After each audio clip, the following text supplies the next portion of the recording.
Hey there, Space Cats. It's mid-November in the UK, and that means it is very nearly winter. In the south of England, where I live, we rarely get any snow, but it can get pretty chilly, and that is what is in store for us next week, as of tomorrow actually. So I imagine my potato crop, which has been enthusiastically growing, will be cut down in its prime by a frost or an Arctic wind. With that in mind, I'm going to create this little chap who is having a wonderful time in the chilly weather.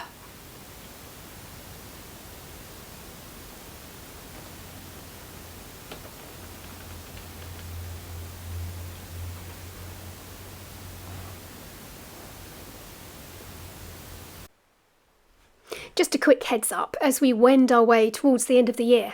Firstly, there is still a few days left to order your Christmas card from me. That's a personalised handwritten card from me to you in the design created in this video in the information card at the top right here. And secondly, if you have ever bought one of my courses, now is the time to download all the information you need, because as of the start of next year, I am going to be removing all of my content from that particular platform. And I feel like there is definitely going to be a new direction for my channel. I think I've probably said as much as I can about how to make children's books, and I'm going to explore a lot more of my artistic and creative side. So if you come here for picture books and publishing, I have got a playlist on that, and there are tons of videos that you can watch.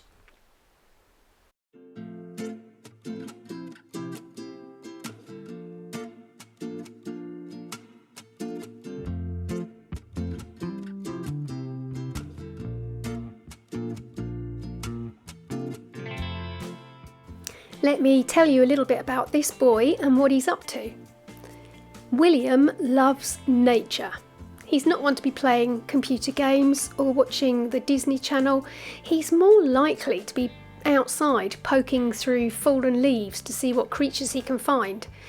A normal November Saturday would see him donning his wellies and coercing his dad down to the park and to the pond and to see if he can find any pond skaters or minnows.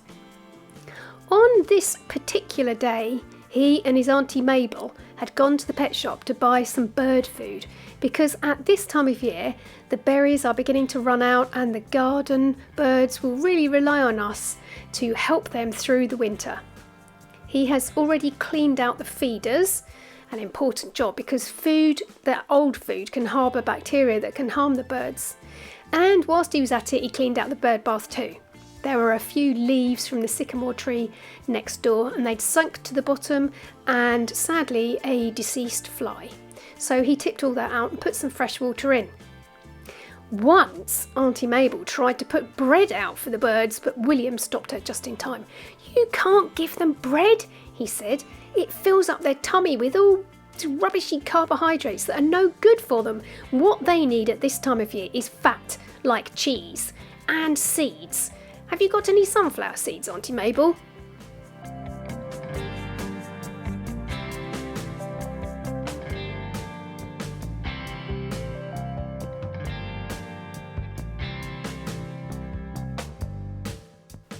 It was just as they approached home on the day that they'd been to the pet shop that William heard the distinctive song of his robin, whose name was Russell, on account of the rummaging he did under the hedgerow.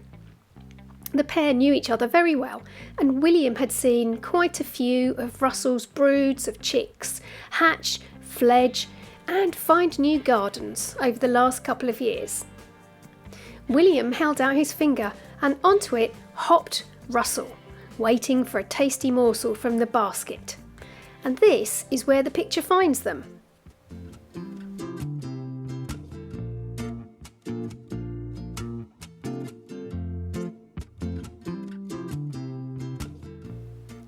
I was thinking about places that do get really snowy.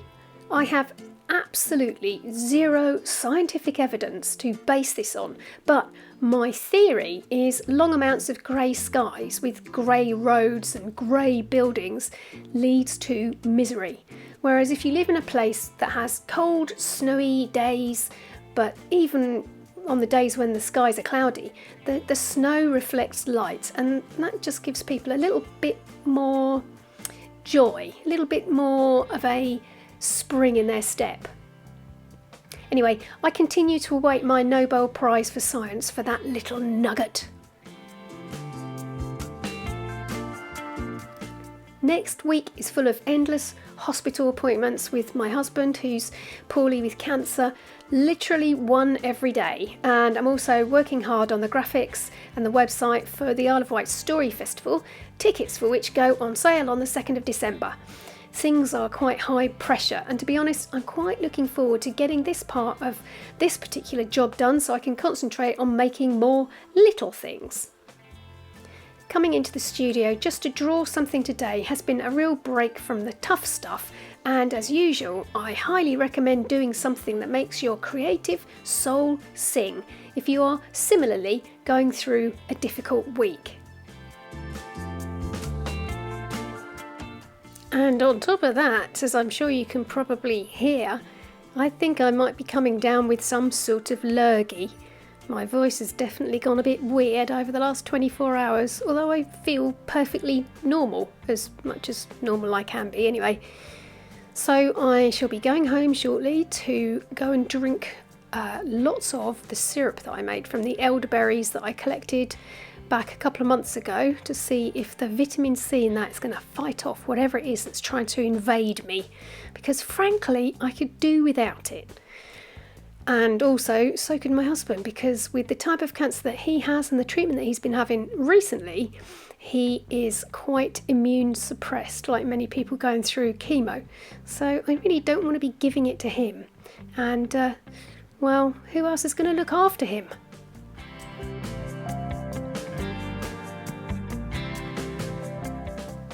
I should have mentioned right at the very start what I was using, and that is the black line is the Tombow Food and Asuka soft tipped brush pen, and the colour work has been mostly done with Derwent Inktense pencils.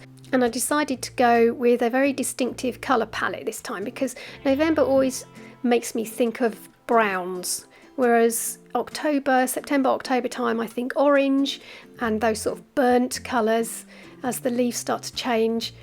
November makes me think brown before we get into the greens, reds, golds and silvers of December.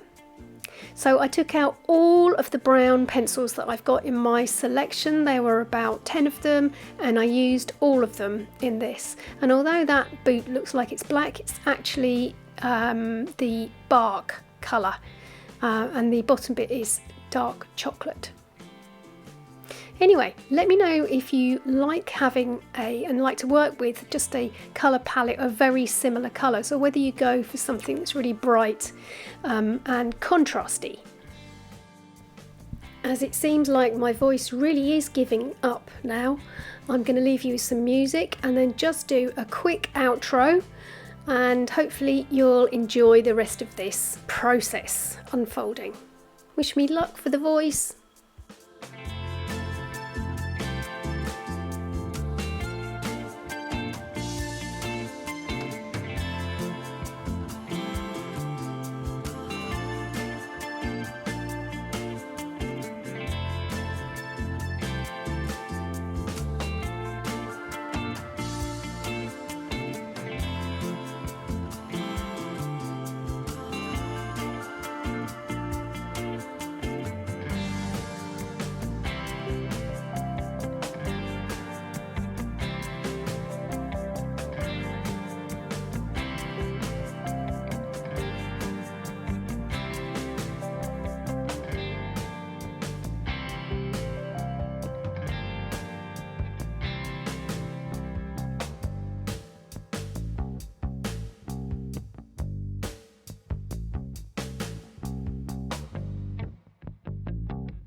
So there we go. Don't forget to hop over to my website if you want to look at the illustrations that I have for sale. Many of them are originals and some are prints. I also have those cards to send out, but it's the last few days to order those, so don't dilly-dally if you want one. I'm not making a profit on them, by the way. The cost covers the printing and the postage, and really it's more of a way for us to connect more personally. Okay, I'm off to knit myself clothing for the coming chill. I might make myself a pair of woolly pants. I'll see you next week. Nanu nanu.